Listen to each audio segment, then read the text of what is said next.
As I start building this back up, I've already got the side rods cleaned and all their screw components, which will be cleaned as they're applied. And of course, I've already cleaned the chassis. Now, to begin this train, I noticed that the chassis was oily and greasy, and after a washing, it still maintained a light coat of oil or grease, which I thought was important. That included the axles and the bushings. So I said, well, I may just leave it alone. But then I recall that when I first tested this train, I noticed that it had kind of a strange behavior, and I thought, surely this is not what I've seen before, where I'm starting to get a short.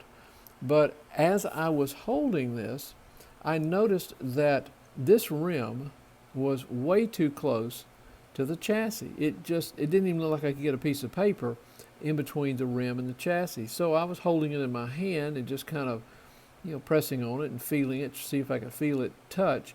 When I noticed that with my hand I could move the wheel in and out on the axle.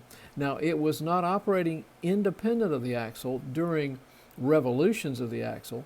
It was only independent coming on and off the axle. And then I knew right away that probably it was getting too close to the chassis. Upon further and closer examination, I noticed that there's two wear spots.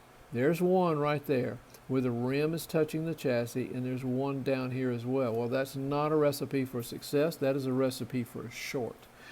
So I began investigating this wheel and wanted to find out, why is it getting that close? And I noticed that when you hold it at this angle, and I'm going to put my finger to behind it to provide some contrast.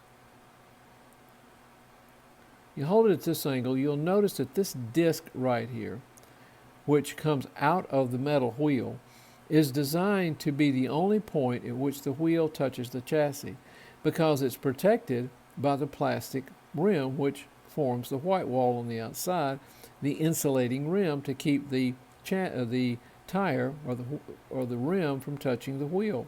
But it was too far recessed. As you can see, you can't see it above the rim.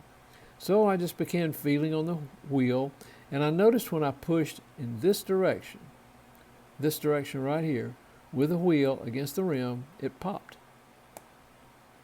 And when it popped, I noticed that now the disc exceeds the distance of the rim. And you can see it sticking up above the rim right there against the contrast of my finger.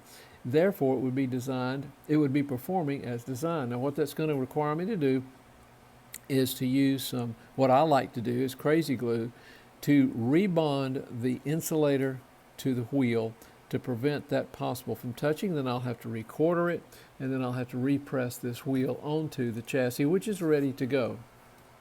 And finally, I installed a new jack panel because the other one was fractured, straightened out all the wiring, resoldered all the wiring, cleaned up the field, and cleaned the smoke unit pretty thoroughly.